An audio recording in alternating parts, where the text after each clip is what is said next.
Hi, my dear students. How are you? Welcome to the session. I hope you guys are doing well, and thank you so much for such an amazing response to the one shot of Para Jumbles. I'm so happy the session helped you. तो आज आपने comments में बहुत सारी request करी थी कि para summary का वन शॉट बना दीजिए. So here we will be doing para summary today. बहुत एक्सटेंसिवली कॉन्सेप्ट्स पढ़ेंगे और फिर बहुत सारे क्वेश्चंस प्रैक्टिस करेंगे. जो भी क्वेश्चंस आज की क्लास में हम करेंगे वो सारे के सारे PYQs हैं, राइट. अब तक अगर आपने मेरे सेशंस अटेंड किए हैं तो आई एम श्योर अब आपने आइडेंटिफाई कर लिया होगा कि I put a lot of emphasis on solving PYQs because you get to know the exact flavour of the question, the exact difficulty level.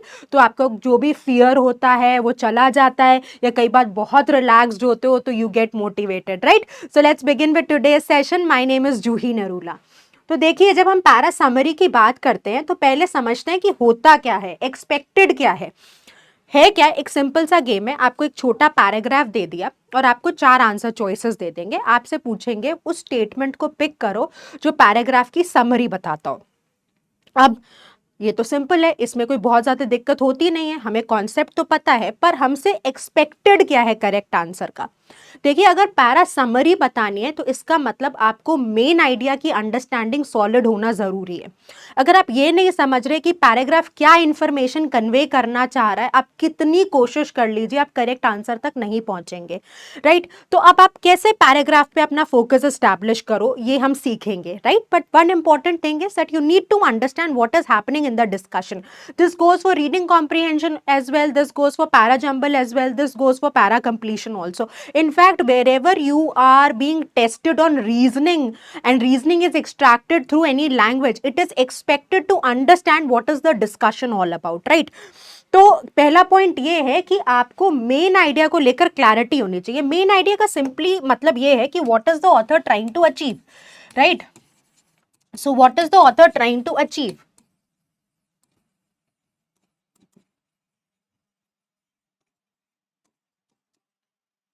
अब दूसरा पॉइंट ये है कि पैराग्राफ में बहुत सारी इंफॉर्मेशन, अब सारी की सारी इंफॉर्मेशन तो आप समरी स्टेटमेंट में नहीं डाल सकते. तो आपको फिल्टर करना आना चाहिए कि ये वाली इंफॉर्मेशन नॉन पर्टिनेंट है, मतलब this is not essential, this is not needed in the summary statement, right. तो ये विजडम कैसे आती है मैम, हमको कैसे पता चलेगा. देखिए, एक तो आपके पास एडवांटेज है कि यहाँ पर आपके पास आंसर चॉइसेस है, ऑप्शंस है. तो आपको क्या करना है, आपको एलिमिनेशन पे फोकस करना है. तो उससे आप जब 10-12 सवाल कर लोगे, इनफैक्ट मेरा जहां तक अंडरस्टैंडिंग बैठती है, आज के वीडियो के बाद ही आपको समझ में आ जाएगा कि नॉन पर्टिनेंट इंफॉर्मेशन को, इररेलेवेंट इंफॉर्मेशन को कैसे निकालना है, राइट. दूसरा कि जो भी इंपॉर्टेंट फैक्ट्स हैं वो सारे इंक्लूडेड हो. तो कई बार आंसर चॉइसेस में बच्चे कहते हैं मैम बी सही तो है पैराग्राफ के बेसिस पे, और अगर हम उस स्टेटमेंट को पढ़ते तो सही होता है, that is a correct statement. But आपको ये देखना है कि आपको करेक्ट इनकरेक्ट तो नहीं बताना ना, आपको समरी स्टेटमेंट बताना है.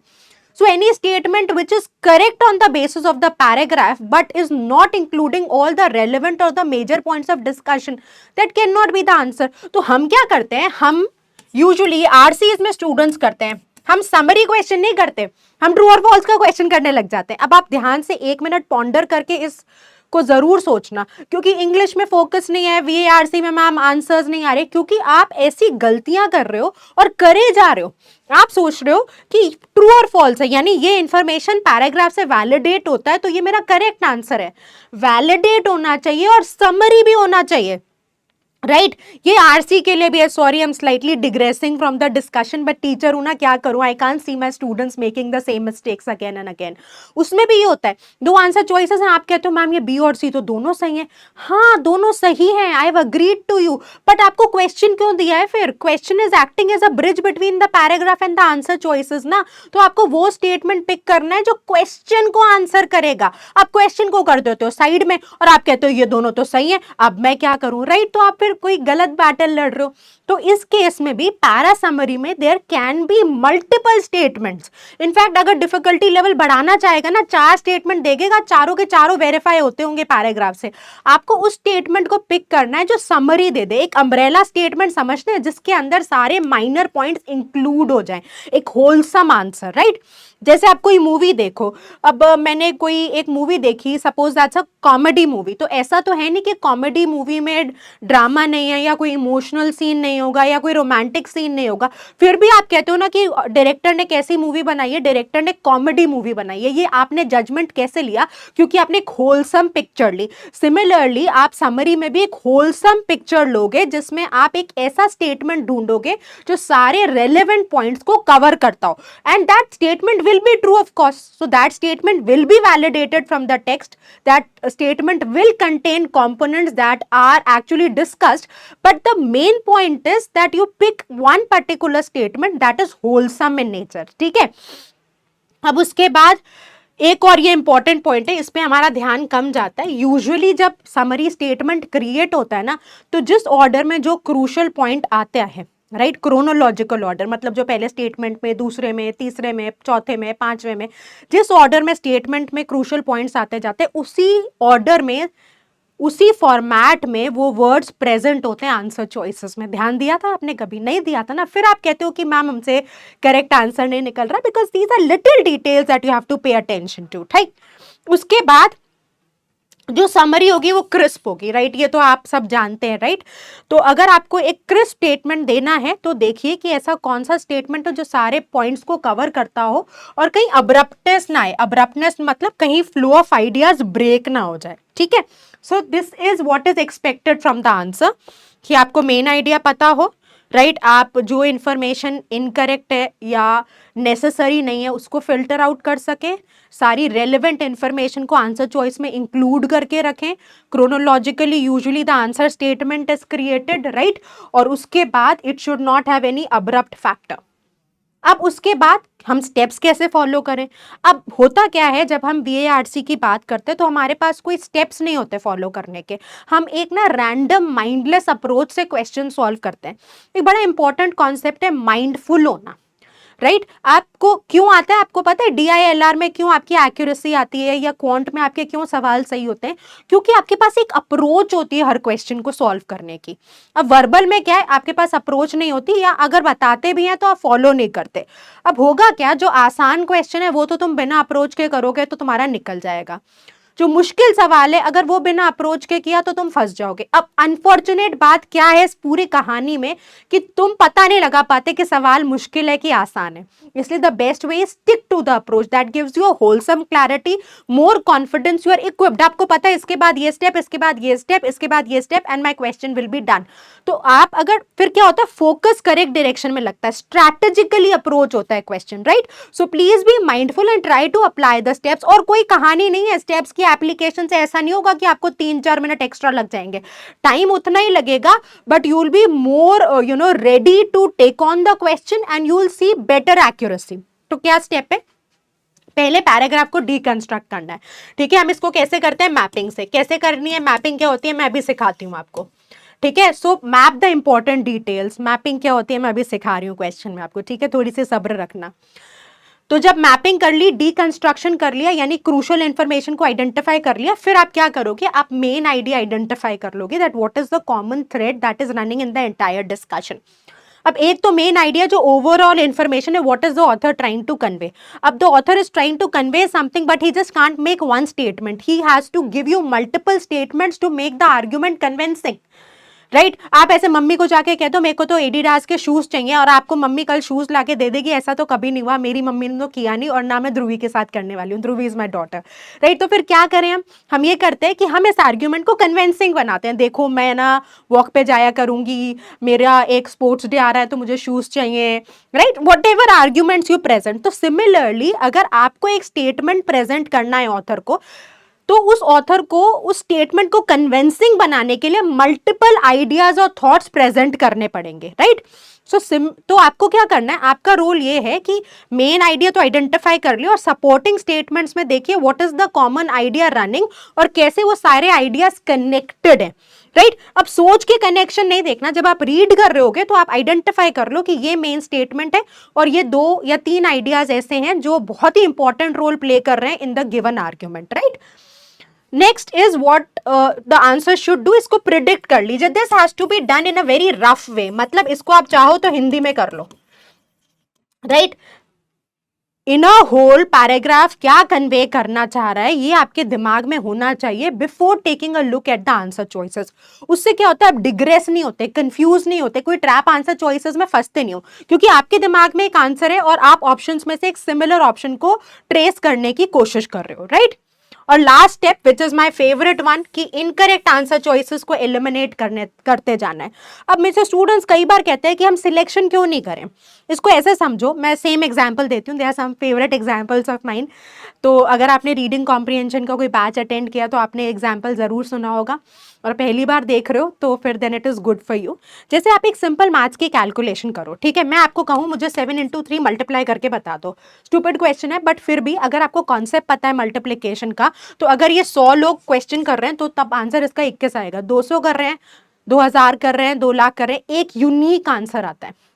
अब मैं आपको एक पैराग्राफ दे दूं, कहूं इसकी समरी लिख के बता दो, क्या हमारी क्लास में अगर 10 बच्चे बैठे हैं, 10 अलग अलग तरीकों से सेंटेंस कंस्ट्रक्शन होगा, राइट। तो यूनिकनेस तो पॉसिबल ही नहीं है, इसलिए पिकिंग की अप्रोच काम ही नहीं करती वर्बल में। और जब आप एलिमिनेशन को अपना फ्रेंड बना लोगे for any question wherever option are available. अब कई स्टूडेंट्स कहते हैं कि नहीं नहीं एलिमिनेशन नहीं करेंगे, हम तो सिलेक्ट करेंगे, करो फिर टाइम खराब करो, राइट। अगर आपके पास एक ईजी अप्रोच है, अगर आपके पास एक लॉजिकल वे है करेक्ट आंसर तक पहुंचने का, सो फॉलो दैट। अब कई बार ये भी होता है, ये भी कैट का कॉमन ट्रेंड है, ये भी आपने देखा होगा कि मैम मेरे को पता है ए बी सी आंसर्स नहीं हो सकते, मैं बट डी से कभी कन्विंस नहीं हूं, right? I'm not liking the way the answer choices has been created. It happens very frequently because the way the person who has created the question is thinking, the way you are thinking, it is not always necessary that it is absolutely inclined. So that is the reason again process of elimination या eliminating approach comes to your rescue. तो incorrect answer choice को निकालते जाइए, जो बचेगा वो correct answer है। तो फिर अब एलिमिनेट करना है, तो एलिमिनेट करने के क्या क्या ग्राउंड्स होंगे। पहला एक्सट्रीम आंसर्स। एक्सट्रीम आंसर का मतलब ये होता है कि ऑथर के क्लेम से ज्यादा स्ट्रॉन्गर क्लेम करेक्ट आंसर नहीं हो सकता, राइट। तो जहां भी आपको वर्ड्स मिले all, always, none, only, must, never, इनको लेकर आप हमेशा सस्पिशियस रहिए। मैं ये नहीं कह रही आउटराइटली रिजेक्ट कर दीजिए। अगेन बॉटम लाइन का ध्यान रखिएगा कि ऑथर के क्लेम से ज्यादा स्ट्रॉन्गर क्लेम करेक्ट आंसर नहीं हो सकता। इसको आप ऐसे समझो कि अल्टीमेटली जो आर्ग्यूमेंट का बॉस है वो ऑथर है, तो स्टेटमेंट या ऑप्शंस तो कोई भी क्रिएट कर देगा, बट कंट्रोल और अथॉरिटी हमेशा किसके पास है, ऑथर के पास है। ऑथर ने कहा this task can not happen और आंसर चॉइस बोलती है दिस टास्क इज इम्पॉसिबल, तब ठीक है, तब कोई एक्सट्रीम नहीं है वो आंसर। पर अगर आंसर चॉइस ने ये स्टेटमेंट दे दिया, पैराग्राफ में ऐसी कोई इंफॉर्मेशन थी डिस्कशन में that there is very less possibility of this event to happen, और आंसर चॉइस बोलती है this event is impossible to happen, ये एक्सट्रीम है, क्योंकि ऑथर ने लेस पॉसिबिलिटी की है, एंटायरली रूल आउट नहीं किया। तो हमेशा ध्यान रखना है ऑथर के क्लेम से ज्यादा स्ट्रॉन्गर क्लेम करेक्ट आंसर नहीं हो सकता। दूसरा, of course be very restricted to the information given, कहीं अपनी इमोशनल अपील, आउटसाइड इंफॉर्मेशन को आप यूज नहीं करोगे क्वेश्चन सॉल्विंग के लिए। जो गिवन है बस उसी से आंसर निकालना है। हम बोलते हैं स्ट्रिक्टली एविडेंस बेस्ड रीजनिंग है, ये आरसी के लिए भी एप्लीकेबल है। स्ट्रिक्टली एविडेंस बेस्ड रीजनिंग मतलब the answer has to be supported from the text, right. कोई स्टेटमेंट जो करेक्ट है but is not covering the entire essence of discussion, you call it a narrow statement, तो वो correct answer नहीं हो सकता। अब समरी तो आपको पैराग्राफ की बतानी है ना, गिवन इंफॉर्मेशन की। यहाँ पे कोई नई इंफॉर्मेशन अगर कोई आंसर चॉइस में एडेड है वो करेक्ट नहीं हो सकती, राइट। होता क्या है कि आप मल्टीपल क्वेश्चंस कर रहे होते हो, आप पैरा जंबल करके आए, फिर समरी पे आए, ऑड वन आउट पे आए, फिर समरी पे आए, या फिर पैरा कंप्लीशन के बाद समरी पे आए, या आरसी के बाद समरी पे आए, तो आपका दिमाग ना बहुत अलग अलग डायरेक्शंस में जा रहा होता है, राइट। तो होता क्या है कि आपने फ्लो में पैरा कंप्लीशन करके आए, समरी क्वेश्चन देखा और एक ऐसी आंसर चॉइस, एक ऐसे स्टेटमेंट को पिक कर लिया जो उसी पैराग्राफ में एक नया पर्सपेक्टिव ऐड करता है, या it is extending the discussion, but that's not what the question wanted you to do, right. So this is really important to understand that you have to break this pattern and be very careful with what the question is demanding, right? अब अगर summary है तो intended meaning change नहीं हो सकता। कोई answer choice जो precision of the summary को हैम्पर करेगी वो करेक्ट आंसर नहीं हो सकती। I hope that makes sense. Summary of the given information है, you can't change the meaning of what the information is provided to you, right. So that's something which you need to keep in mind. So these are the certain points which you should consider while you are eliminating the incorrect options while solving a summary question, right? So like I told you कि कई बार ऐसा होता है कि students जज्बाती हो जाते हैं, या फ्लो में जानबूझ के तो नहीं करते आप ये गड़बड़, पर हो जाती है कि हम उस स्टेटमेंट को पिक कर लेते हैं जो डिस्कशन को आगे बढ़ा रहा है, but that's not what the job is, right. और कई बार again this is a common thing which I was trying to explain, that we pick up an answer which is correct but that is not the summary statement. तो ध्यान रखिएगा, summary statement को address करना है, ठीक है। So get out of that true and false का game, ठीक है। अब एक तो की वे, अगर मैं आपको कहूं कि मैम एक तरीका बता दो जिससे समरी क्वेश्चन हमेशा सही होगा, वो एक तरीका ये है कि इनकरेक्ट आंसर चॉइसेस को एलिमिनेट करो, राइट। ये गेम एलिमिनेशन का ही है, सिलेक्शन नहीं काम करेगा। So always be sure why the incorrect answer choices are wrong, ठीक है। चलिए अब एक क्वेश्चन करके देखते हैं, बहुत सारे क्वेश्चंस करके देखते हैं। आई विल जस्ट स्टेप असाइड ताकि आप आसानी से पैराग्राफ पढ़ सको, फिर मैं आपको बताती हूँ कैसे फोकस रहना है, कैसे मैपिंग करनी है, कैसे पैराग्राफ को कंट्रोल में रखना है। So that's going to be effective once you have read the paragraph.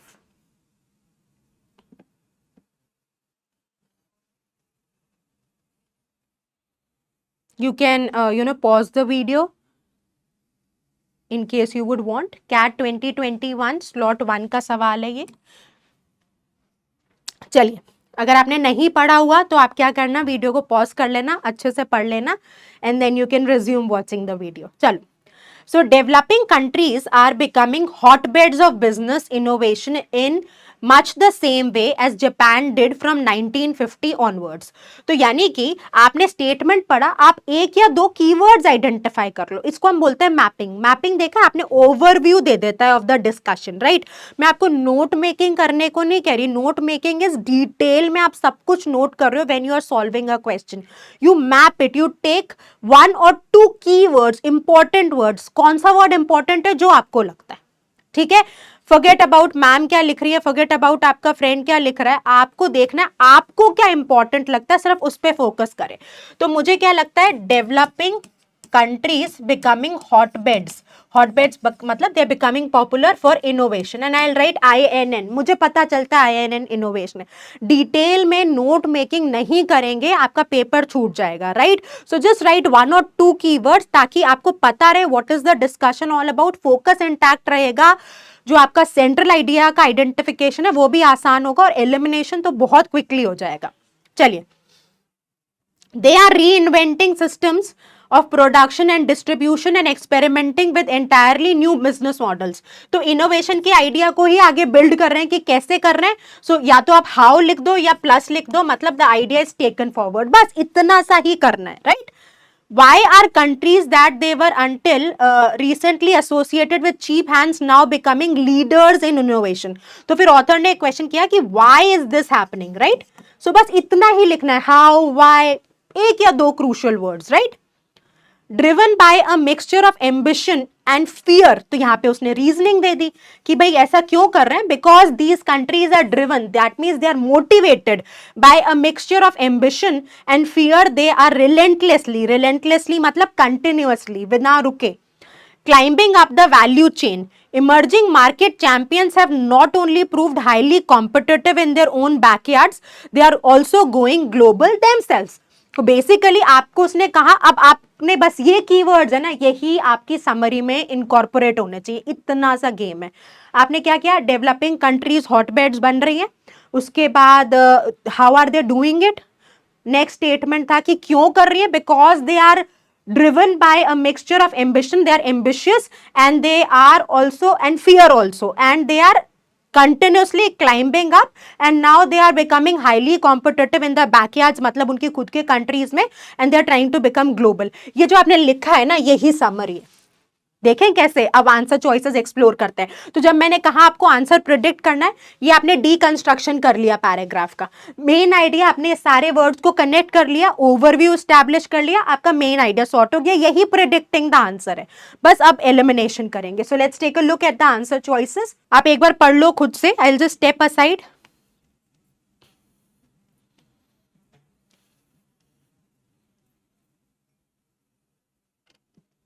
So let's take a look at the options that we have. Developing countries are being forced to. Are the countries being forced? ये आपका crux निकला था, कहीं नहीं निकला था. They are doing it because they are driven by ambition and fear, but nobody is pushing them, forcing them. ठीक है? So this can go out. Innovation in production and distribution are helping emerging economies compete with countries to which they once supplied cheap labor. ठीक है, अब innovation is leading them, तो ये मैं रख सकती हूं, मैं आउटराइटली इसको एलिमिनेट नहीं करूंगी. अगर आपको जरा सा भी डाउट आता है या आपको एक आंसर को मार्क करने की पॉसिबिलिटी लगती है, आप उसको रखें, बट फाइनल कॉल ना लें. नेवर. आप ये वर्बल एबिलिटी रीडिंग कॉम्प्रिहेंशन का हैक है. Never take a final call till you explore all the answer choices. ये थंब रूल बना लीजिए, applicable to all the questions. Competition has driven emerging economies, once suppliers of cheap labor, to become innovators of business models that have enabled them to move the value chain and go global. अब आप देखो B और सी में wholesome answer का है, ज्यादा major points का inclusion है. सी अपने आप भी एलिमिनेट हो गया, मेहनत करनी नहीं पड़ी आपको. पर अब बी से लड़ाई लड़ते रहते, रखू नहीं रखू, no, don't fight that battle, keep this, then we can compare the answer choices जिसमें आपको कंफ्यूजन है. So see we will keep. Come to D. Production and distribution models are going through rapid innovation worldwide as developed countries are being challenged by their earlier suppliers. So the developed countries are being challenged. ऐसा तो कुछ बोला नहीं.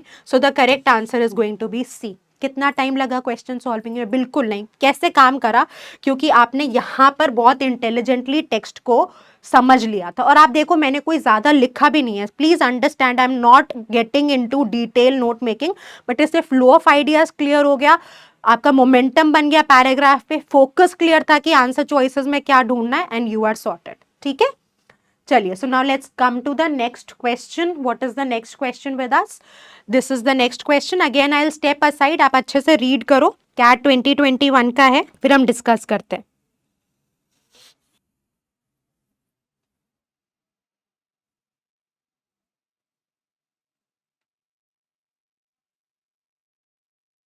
चलो, so let's start reading this particular question, a very interesting one.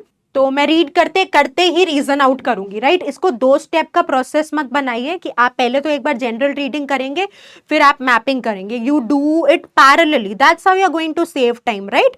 So foreign peacekeepers often exist in a bubble in the poor countries in which they are deployed. तो ये foreign peacekeepers कैसे रहते हैं? They live in a bubble. ठीक है, या how they live भी आप कर सकते हो. So they live in posh compounds, drive fancy vehicles and distance themselves from local. तो यहाँ पे मुझे distance भी एक important word लगा, मैंने लिख दिया. This may be partially justified. So अब author ने term बोल दी कि ये partially justified है, partially बोला है. ठीक है, ध्यान रखेंगे. As they are outsiders living in constant fear, performing a job that is emotionally draining. तो foreign peacekeepers कैसे रहते हैं? और क्योंकि वो सेक्लूडेड रहते हैं, तो हाउ इज इट जस्टिफाइड, उसकी रीजनिंग दे दी. आप चाहो तो डिस्टेंस जस्टिफाइड की जगह द रीजन भी लिख सकते थे, जैसे आपको समझ में आए. This is only for you, it is not going to be marked, it is not going to help you get extra marks, it is going to help you get better focus and clarity, right. तो यहां पर इसको बहुत बढ़िया सुंदर करने की जरूरत नहीं है, राइट। बट ट्रांजिशंस, अब ये तो आपको पता है, right.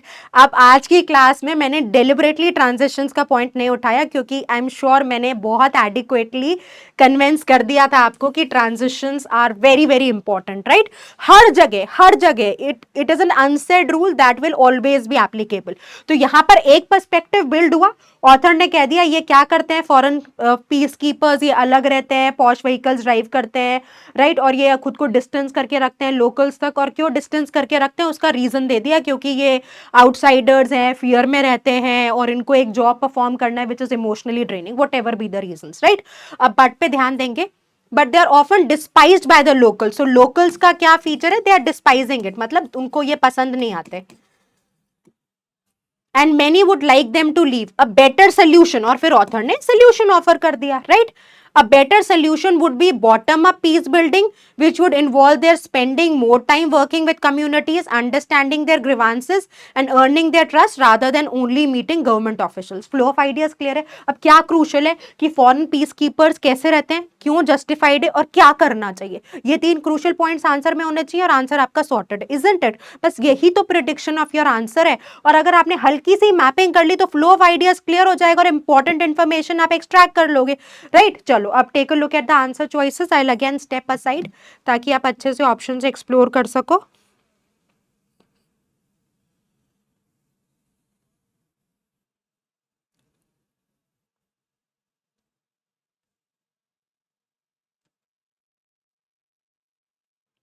So let's read the options in case अगर आपने अभी तक सॉल्व नहीं किया है तो you can pause the video, है ना।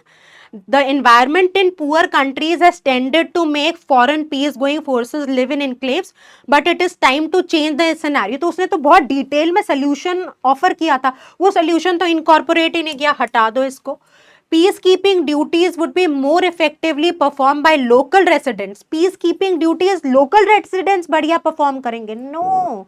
Piece keeping duties peace keepers ही बढ़िया परफॉर्म करेंगे। यहाँ पे कह रहा है be more effectively perform by local residents, इससे तो मीनिंग ही टैम्पर हो रहा है, ये तो कुछ और ही बोल रहा है भाई, ये तो डिस्कशन का एजेंडा ही नहीं है, this is tampering the meaning. So B goes out. Peacekeeping forces in foreign countries have tended to be aloof। तो वो जो पहला पार्ट ऑफ डिस्कशन था कि वो अलूफ रहते थे, उसको कवर कर गई, ये आंसर चॉइस ठीक है। फॉर वैलिड रीजंस, तो उसने कहा ये पार्शली जस्टिफाइड है, वो वाला पॉइंट भी इंक्लूड हो गया। But would be more effective if they worked more closely with local communities। Second half of the paragraph भी कवर हो गया, होलसम आंसर हो गया। जो आपने इंपॉर्टेंट पॉइंट्स निकाले थे वो क्या निकाले थे, कि वो कैसे रहते हैं, जस्टिफाइड क्यों है, और उनको क्या करना चाहिए, तीनों पॉइंट्स कवर होते हैं। इसको तो डेफिनेटली रखेंगे। लाइक ऐसे डी को एलिमिनेट करेंगे, फिर ही फाइनल कॉल लेंगे। Extravagant lifestyles and an aloof attitude among the foreigners working as peacekeepers in poor countries have justifiably make them the target of local anger. No, justified, जैसे वो रह रहे हैं उनका लाइफस्टाइल जस्टिफाइड है, बट इसकी वजह से उनको एंगर मिल रहा है, ये आर्ग्यूमेंट नहीं कहती, और सोल्यूशन की तो बात ही नहीं हुई, और मीनिंग भी टैम्पर्ड है। So C is the correct answer. कहाँ दिक्कत आ रही है एलिमिनेशन में, एलिमिनेशन में दिक्कत तब आती है जब आपको पैराग्राफ की अंडरस्टैंडिंग क्लियर नहीं है और आपके दिमाग में आंसर नहीं चल रहा। अगर आपको कीवर्ड्स पता है तो फिर आपको बहुत ज्यादा मुश्किल नहीं आएगी पैरा समरी में। They are way more easier questions as you think, right. So let's come to this particular question. एक बार I will again step aside, आप अच्छे से पढ़ लो, then we will discuss.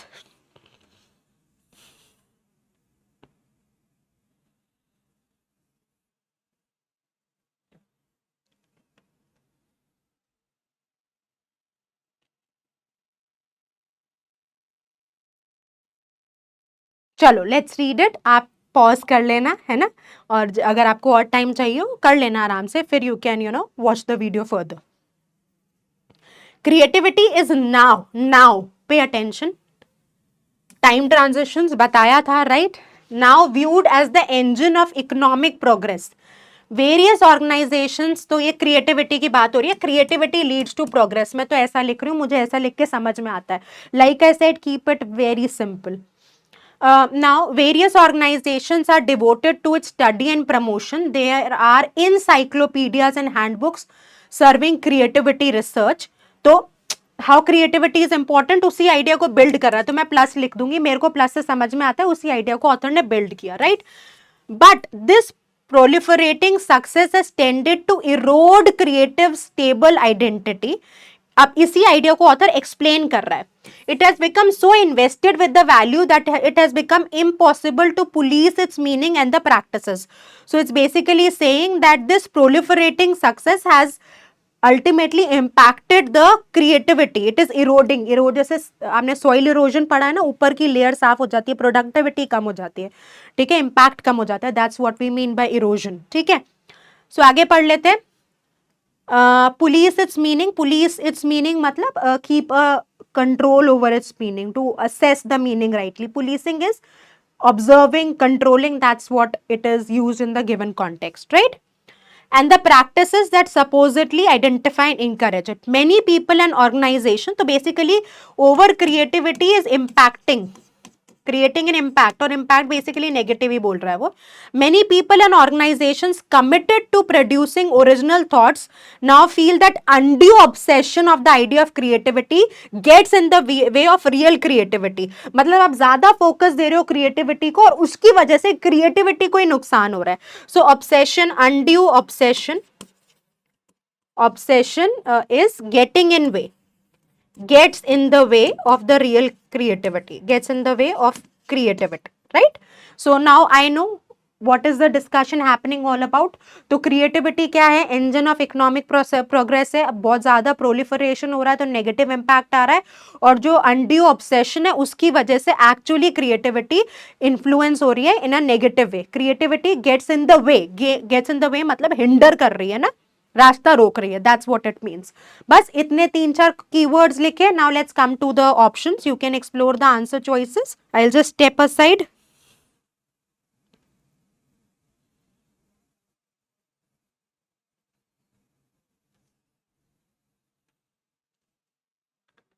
The obsession with original thought, how it can be promoted and researched. It was promoted, but how it can be done in future, no. ठीक है, तो इसको तो हटा दो. Has made it impossible. No, it is getting in the way. Is it making it impossible? No. So this choice goes out. The value assigned to creativity today has assumed much proportions than the concept itself has lost its real meaning, and this is hampering the engendering of real creativity. बिल्कुल balance answer choice है. Author के claim से ज्यादा stronger claim नहीं है. मोर और less सारे components को इंक्लूड करता है, रखेंगे. ठीक है, सी को पे आते हैं. The industry that is built up around researching what comprises and encourages creativity has destroyed the creative process itself. Where is it mentioning कि it has destroyed? No, goes out. Creativity has proliferated to the extent that is no longer a stable process and is mutating identity has stifled the creative process. Again, it's just, trap answer choice. No longer a stable process, mutating identity has stifled the creativity. Again, we can't say. So, B is the correct answer out of the given answer choices. Okay? Chaliye, let's come to the next question now. Let's read this. I'll just step aside.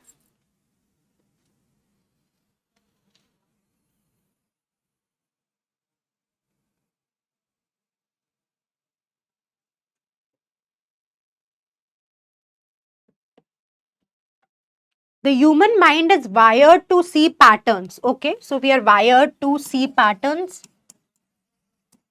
Human mind, HM करके लिख रही हूँ. Not only does the brain process information as it comes in, it also stores insights from our past experiences. So how the information is being processed.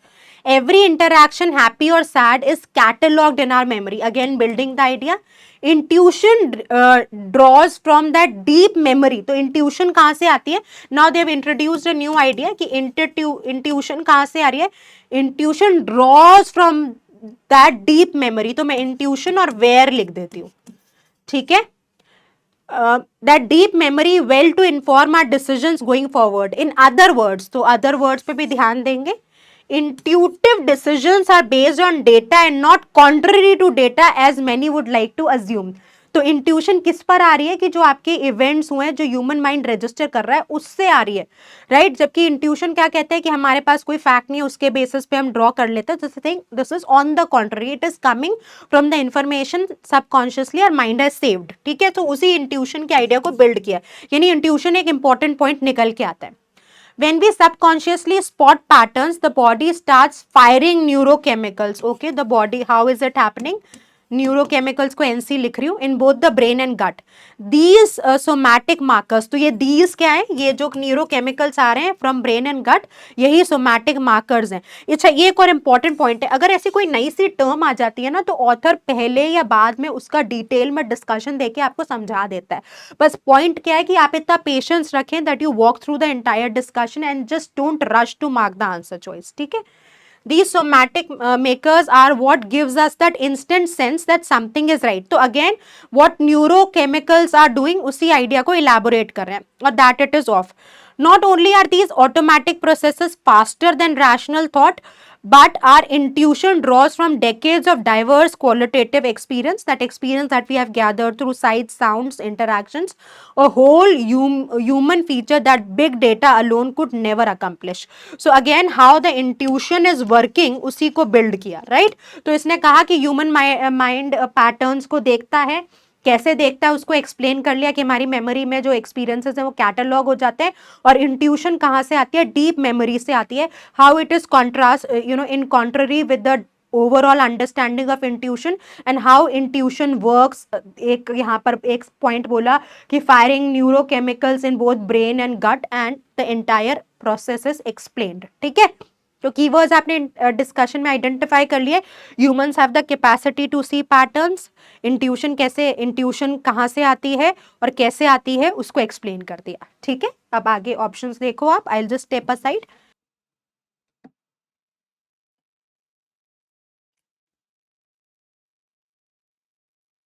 Intuitions are automatic processes and therefore faster. Intuition आता कहाँ से है, right तो ये तो नहीं बोला, mind जो पैटर्न को रिकॉग्नाइज करता है वो वाला पॉइंट तो उड़ा गई आंसर चॉइस, वो तो क्रूशियल पॉइंट था ना।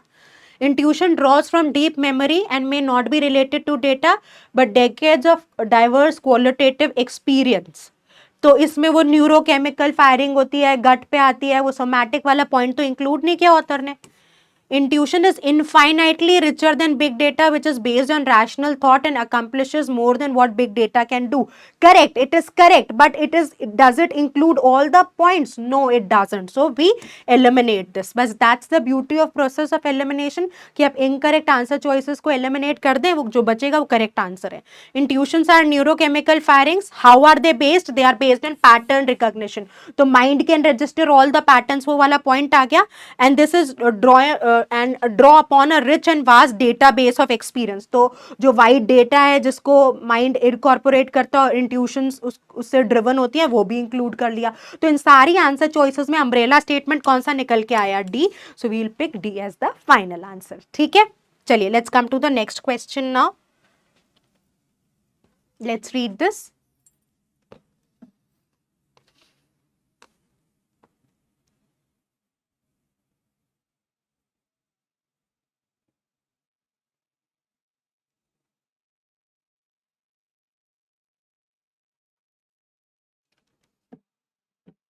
चलिए let's read this together. People view idleness as a sin. Idleness मतलब खाली बैठना, ठीक है। So people view idleness as what, idleness की बात हो रही है, सिन हो रही है, and industriousness as a virtue. तो इंडस्ट्रियसनेस मतलब आप हमेशा काम करते रहते हो, बीइंग इंडस्ट्रियस, उसको वर्च्यू की तरह देखते हैं। In the process have developed an unsatisfactory relation with their job. So what this has led to, ठीक है, this is leading to या led to. Work has become a way for them to keep busy, even though many find their work meaningless. So what it is ultimately leading to, an unsatisfactory relationship with their jobs, ठीक है। और कैसे, यहाँ पर उसने explain कर दिया, right. In their need for activity people undertake what was once considered work, तो वो काम ऐसे कर लेते हैं जो पहले काम समझा जाता था. पहले फिशिंग और gardening was an occupation, but people are doing it as a hobby now because in the subconscious they have established that, you know, if you're sitting ideal, that's a sin that you're doing, and if you're always working hard, if you're industrious, that's a virtue, right? So that is what the argument is saying, that it has created an unsatisfactory relationship with the work. The opposing view, तो यहाँ पर एक perspective आ गया और यहाँ पर opposing view आ गया, is that hard work has made us prosperous and improved our levels of health and education.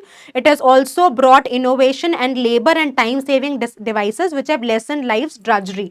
तो यहाँ पर पहले पॉइंट में तो उसने बोला कि क्योंकि लोग इस तरह का पर्सपेक्टिव रख रहे हैं कि अगर खाली बैठे हो तो सिन है और इंडस्ट्रियस हो तो वर्च्यू है, तो उससे क्या प्रॉब्लम हो रही है कि अनसैटिस्फैक्टरी रिलेशनशिप्स हो गए हैं विद वर्क. उस आइडिया को बिल्ड किया और दूसरा पर्सपेक्टिव ये दिया, जो अपोजिंग पर्सपेक्टिव है वो ये है कि भाई अगर आप मेहनत करते हो तो this makes us prosperous, this improves our level of health and education. So what are the benefits of working hard, right? तो पहले नेगेटिव पॉइंट बता दिया, फिर पॉजिटिव बना दिया. आपको होलसम आइडिया क्लियर है? वही 3-4 वर्ड्स. तो पहले उसने की आइडिया दिया, की आइडिया के नेगेटिव्स बताए कि अनसैटिस्फैक्टरी रिलेशनशिप विद वर्क हो रहा है, फिर पॉजिटिव्स बता दिया कि हमको प्रॉस्परस बना रहा है, हमारी हेल्थ इंक्रीज हो रही है, एजुकेशन इंक्रीज हो रही है, एंड द आइडियाज. बस वो 3 की पॉइंट्स को एक आंसर चेन में हमें इनबिल्ट कर देना है. अब एक बार आप ऑप्शंस देख लो.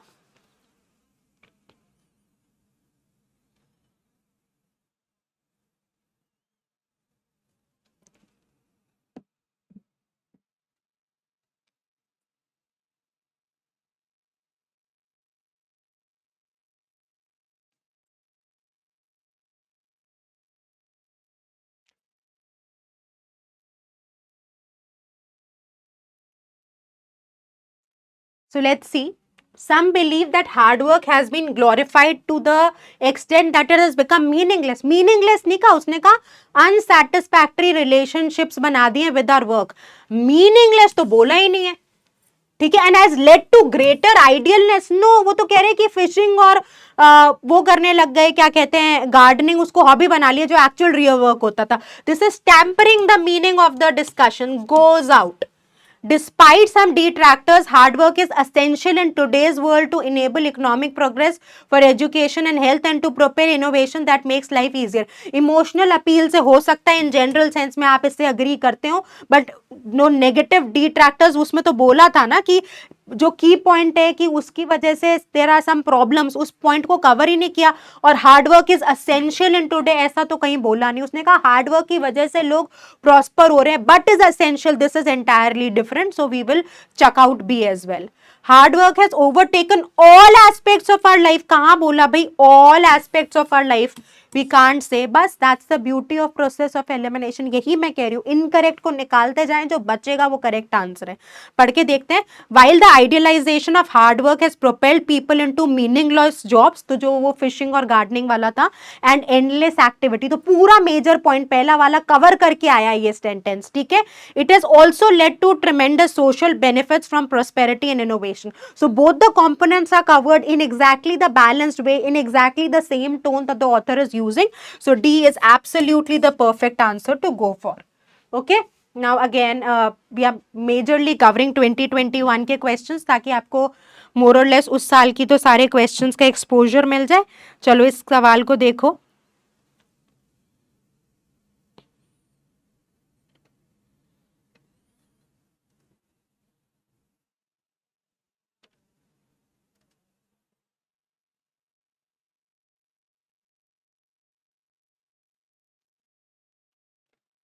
Brazil's growth rate has been low. तो growth rate इनकी कम रही है. Yet most Brazilians say their financial situation has improved. So the growth rate is low, but their financial situation has improved, right? And they expect it to get even better. तो growth rate कम है, but then the improvement is happening. This is because, अब उसका reason दे दिया, right? Most incomes are rising fast with higher minimum wages and very low unemployment. So what is the reason that they are seeing their financial situation getting improved? The reason is cited, right? तो हमने लिख दिया reason क्यों है कि जो growth rate तो low है पर वो economically they are feeling better. The reason is given. The result is तो ultimately reason, and what is the result? The result is falling inequality and a growing middle class. The result of economic stabilization, improved social security and universal primary education. So what are the benefits? उसको दे दिया. तो यानी कि हमने बस 3 words लिखे. Growth rate कम है, फिर भी फाइनेंशियल सिचुएशन इंप्रूव हुई है. Reason and what are the possible outcomes, what are the reason cited, the benefit cited, results क्या है. ठीक है. बट ट्रांजिशन पे ध्यान देंगे तो यानी कि 2 हिस्सों में बट जाती है ना आर्ग्यूमेंट. फिर तो अब अगर कोई समरी क्रिएट करेगा, पहले वाले कंपोनेंट को भी इंक्लूड करना है और दूसरे वाले को भी करना है, राइट. पर अगर आप बट देखोगे तभी तो ऑब्जर्वेशन आएगी, और बट तो ट्रांजिशन है तो जरूर देखना है. अगर आपको नहीं पता ट्रांजिशन क्यों इंपॉर्टेंट है तो आप प्लीज पैराजंबल का वीडियो जरूर देख लेना. ठीक है. But despite recent improvements, the Brazilian economy is still painfully unequal. तो आप कह रहे हो इतने important चेंजेस हुए हैं, इंप्रूवमेंट्स हुए हैं, it is still painfully. Painfully का मतलब थोड़ा स्ट्रॉन्गर वर्ड आ गया ना. पेनफुली अभी भी इनइक्वल है, with poor Brazilians paying the biggest share of their income in taxes and getting the least back in government services. So it's still unequal. So there is the entire idea flowing. अब आप देखो बस ये 4 word से आपकी summary बन गई, right. Growth rate कम, financial situation improving, how it reason क्या इंप्रूवमेंट का, how it is improving, but still it is painfully unequal, right. And how it is unequal that has been explained. तो बस हम options में इन points को accommodate करने की कोशिश करेंगे. जिस आपके स्टेटमेंट में मैक्सिमम पॉइंट्स अकोमोडेट हो जाए उसको समरी के लिए आप करेक्ट मान सकते हो विदाउट चेंजिंग द इंफॉर्मेशन या without being extreme in nature. So most Brazilians feel they have benefited from recent economic events, but the poor continue to be dealt unfairly by the state. सारा point include हो गया, wholesome कहानी बन गई, रखेंगे. Economic reforms have benefited many Brazilians, but they are unaware of their impending problems. They are unaware. कहाँ बोला कि वो unaware है, राइट. ये तो आप कहां से बोलोगे, ये पैराग्राफ तो कहीं नहीं बोलता कि लोग ही अनअवेयर हैं. ऐसी कोई इंफॉर्मेशन नहीं आती. आप जज्बाती होकर मार्क करो कि यार गरीब लोग तो हमेशा ही अनअवेयर होते हैं, वो आपकी प्रॉब्लम है. ठीक है. So even this goes out. With rising incomes and falling unemployment, most Brazilians are being misled into thinking that their economy is doing well. Misled into thinking, benefits बोले हैं उसने, but still they are treated unfairly. वो तो हम नहीं बोल सकते. Economy is doing well, इसको question नहीं करे. Poor are still, not painfully there is inequality established, but this choice is entirely questioning the economy, which is nowhere said in the paragraph. Good economic indicators have masked the unfair taxation of poor that is likely to destabilize. Again, what is going to be the impact of Brazilian economy? That's not discussed in the discussion, in the summary. So what is the best answer? Choice A. समझ में आ गया? Game समझ में आ रहा है कैसे कर रहे हैं? देखो आपको बस एक बार अच्छे से रीड करना है and you have to try to cover the entire summary and एक ऐसा स्टेटमेंट जो सारे पॉइंट्स को इंक्लूड कर जाए, जो आप जब मैपिंग कर रहे हो उसमें आइडेंटिफाई कर रहे हो.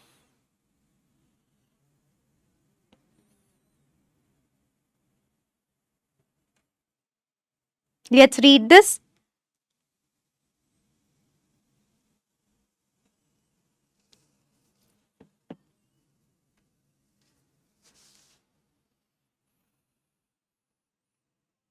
Chalo. So let's do it together. Tansen Blanchard, curator of Fashion Open Studio, an initiative by Campaign Group showcasing the work of ethical designers, says, we are all drawn to an exquisite piece of embroidery, a colorful textile, or even a style of dressing that might have originated from another heritage. तो ये टैमसन Blanchard है. अब यहाँ पे ये पूरी कहानी देख रहे हैं आप, यहाँ से मैं अंडरलाइन करना चालू करती हूँ सिर्फ आप लोगों को परेशान करने के लिए, प्रेशर बनाने के लिए.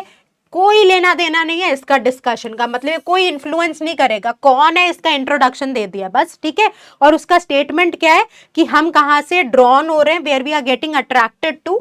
सो where we are getting, we are where getting attracted to. आप चाहे तो ये लिख लो या फिर हेरिटेज लिख लो, जो भी आपको इंपॉर्टेंट लगता है कि किसी और कल्चर से ना जो काम ओरिजिनेट हुआ है मुझसे अट्रैक्ट हो रहे हैं. बट दिस मैगपाई मेंटालिटी, फिर ट्रांजिशन आ गया.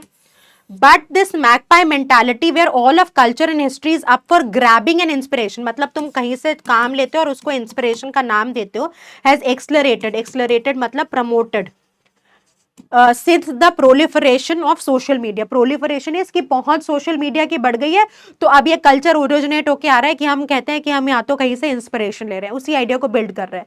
Where once a fashion student might research the history and traditions of a particular item of clothing with care and respect, तो पहले क्या होता था वेयर, तो how this is being proliferation is impacting it, उसको बोला है कि एक फैशन स्टूडेंट रिसर्च करता था और केयर और रिस्पेक्ट के साथ.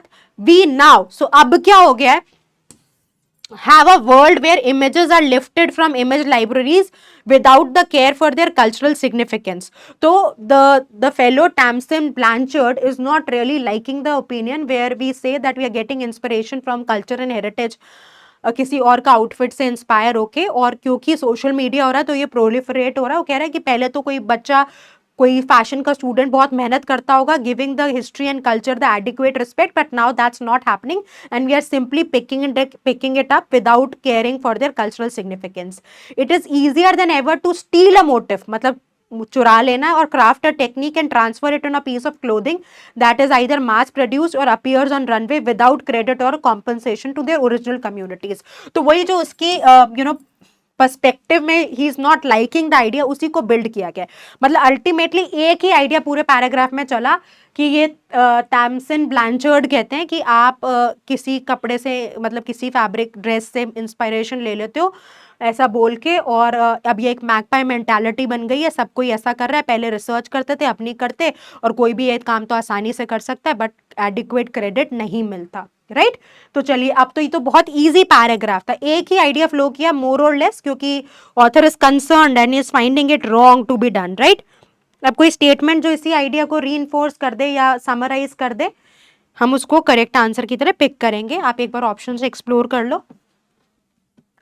Media has encouraged mass production. No, media is not promoting mass production. That's tampering the meaning. The things are being mass produced. Media की वजह से आप उस काम को आसानी से कॉपी कर सकते हो. This is not what the meaning is. Goes out. Cultural collaboration is the need of the hour. Author is not saying it is need of the hour. This is absolutely against the discussion. Taking fashion ideas from any cultural group without their consent, वो बोल रहा है ना कि you don't care about it, is a form of appropriation without giving due credit, compensation and respect. Exactly, concern तो यही था ना. So we will keep this. Copying an embroidery design or pattern of textile from native communities who own them is tantamount to stealing and they need to be compensated. Where did the author say they need to be compensated? Nowhere. So C is the best answer choice. Simple question, that should not have taken a lot of time. Right? So bus, you solved so many questions, isn't it? I hope you got the lesson from each of the question and I hope जैसे paragraph को हमको hold में लाना था वो approach समझ में आ गई. मोर और लेस देखोगे जो 3-4 की पॉइंटर्स थे वो हमने हर करेक्ट आंसर में दिखे हैं. राइट तो इंपॉर्टेंट पॉइंटर्स को एक बार रिवाइज कर लेते हैं. पैसेज को समझे बिना काम नहीं होगा. मेन पॉइंट कैसे आइडेंटिफाई करना है, मैपिंग करके वो समझा दिया. लॉजिकल रिलेशनशिप हमने आइडेंटिफाई कर लिया. वो 4 कीवर्ड्स को एक मोती की तरह पिरो दो उसको. राइट ट्रांजिशंस पे ध्यान देना है. कोई आंसर चॉइस जो डिस्कशन से डेविएट होती है, मीनिंग को टैम्पर करती है, एक्सट्रीम है, उसको आप एलिमिनेट कर दोगे. ठीक है जी. So I hope you really like the session. Do let me know आपको नेक्स्ट वन शॉट कौन से टॉपिक का चाहिए. खूब मेहनत करो. राइट मेहनत का कोई सब्सटीट्यूट नहीं है. Consistency is the key. Right don't be dependent on motivation. अगर आप मेहनत करना स्टार्ट करोगे अपने आप मोटिवेशन आएगा, अपने आप डिसिप्लिन आएगा. Right keep working hard, stay consistent. All the best. Take good care of your self.